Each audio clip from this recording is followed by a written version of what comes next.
Hello everyone, we will see today's LeetCode problem.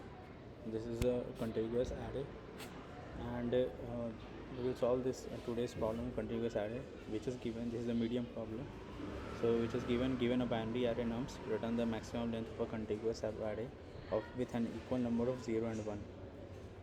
So we need to find the maximum length of a contiguous array with equal number of 0 and 1, right? So suppose here is 0 and 1, so the count of 0 is 1 and count of 1 is 1, so the total number of the array is equals to 2. Here count number is 0, so count of 0 is 1, count of 1 is 1, so it becomes 2. So we can't take the whole array because the count of 0 will exceed the count of count of 1, right? So so whenever we see this contiguous subarray and the maximum length of contiguous subarray,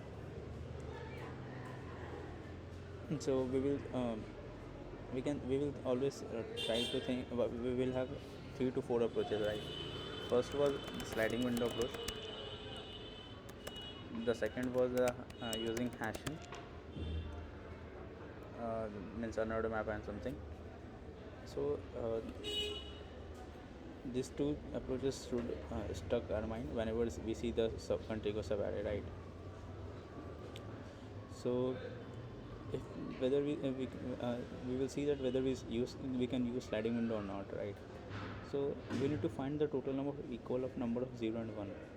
So for that, suppose there will be 0 1 0 0 0 0 0 and 1. So in that case, if we maintain a count of 0 and 1 here,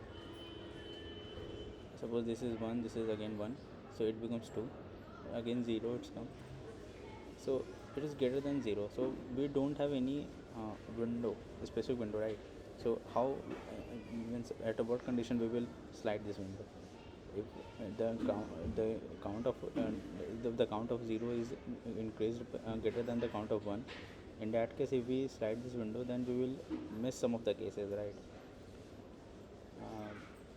Yeah, right, we will miss some of the cases if we do this, because there is no any specific condition that whether if we exceed any limit after seeing that the count of 0 is greater than count of 1 or count of 1 is greater than count of 0, then we will slide. If we slide the windows, then we will miss some of the cases, right? Suppose here this is a case. If we take,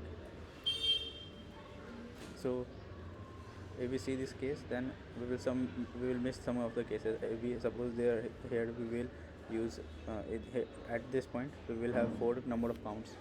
So if we see that if we slide the window, then we will miss the whole subarray or the large part of the subarray. So sliding window will not work here, right?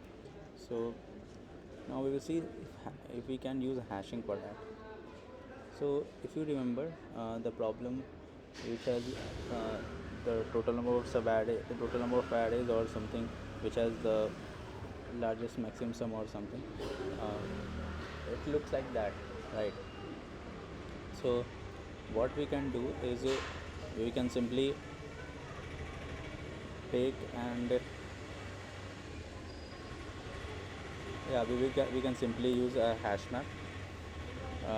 Like we will take a summation value, sum 0, and we will, whenever we get one value, I will increment this sum, and whenever I get a 0, I will decrement this sum, and along the way I also store this summation with its index value whenever we get, right?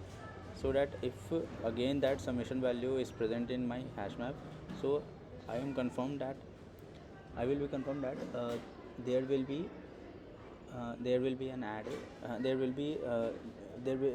between both of this summation there exists an equal number of 0 and 1, like only then the summation occurs again, right?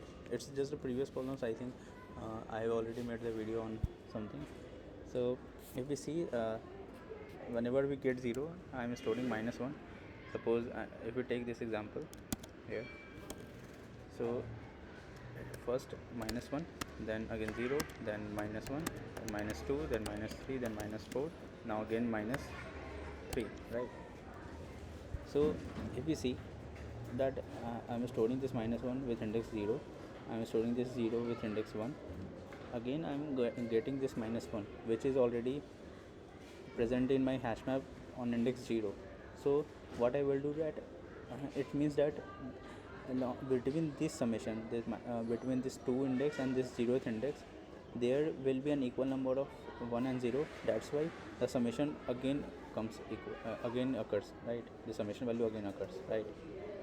Again we will, if we move to -2, -3, -4, again we will move to -3, and -3 is already occurs at this index value 0, 1, 2, 3, fourth value, right? So it means that between 4th and 6th index there are already equal number of 0 and 1 exist. That's why this summation again occurs in my hash map, right? So we will think like this and this.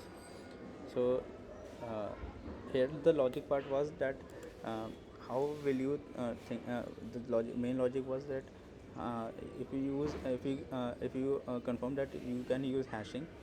So the tricky part was here that how will you store see that summation. So here the trick part was that whenever you get 1, you will increment the summation, and whenever you get 0, you will decrement the summation and store along that, right? But if you don't get this, so you can also use a pair of vector or map of pair, and you can store 0 and 1 along that way. I think that will work or not. No, that will not work. Sorry, that will not work, because it will always get incremented by 0 and 1. So yeah, you need to minus the values. That is the only way you will get this again summation value again, right?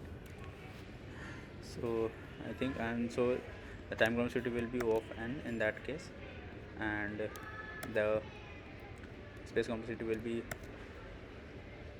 O of n again, because it may be possible that we don't get any summation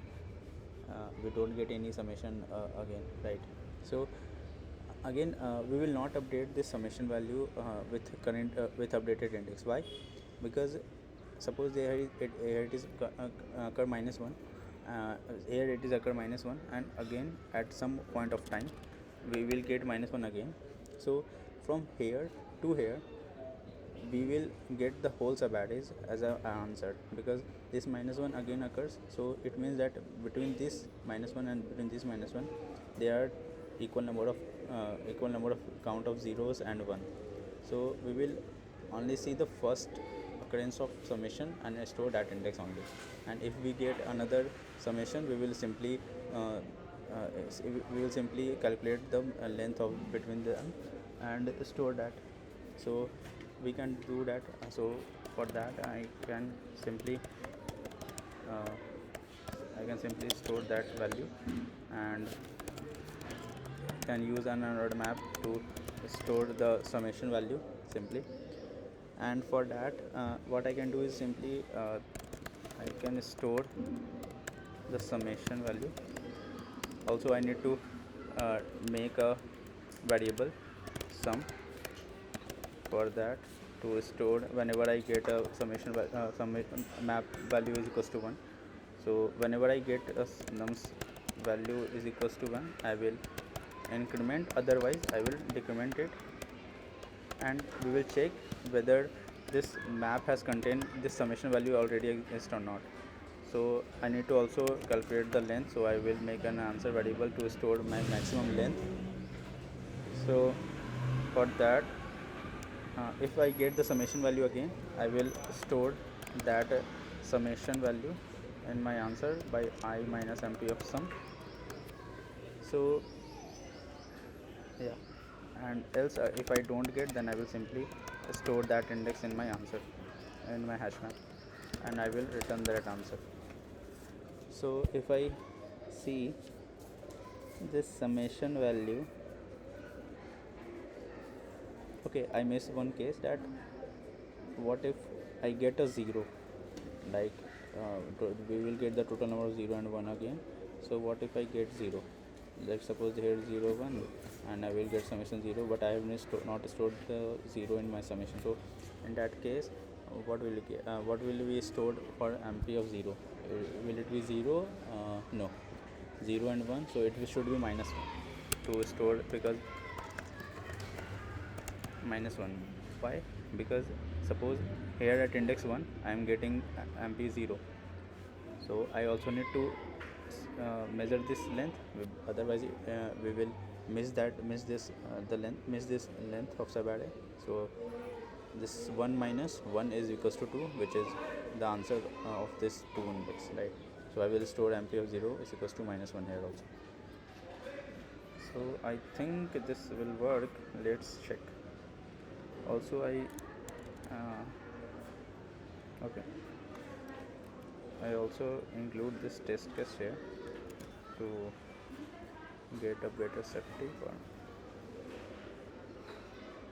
Yeah, I think that will work. Yeah, bingo. So what will the time complexity and space complexity? So the space complexity will be O of n in worst case if will not get any summation, and the time complexity will be O of 1 n for iteration plus O of 1 for getting the summation, wait for getting the summation from map, because we have used unordered map here, right? So which is already equals to O of n, right?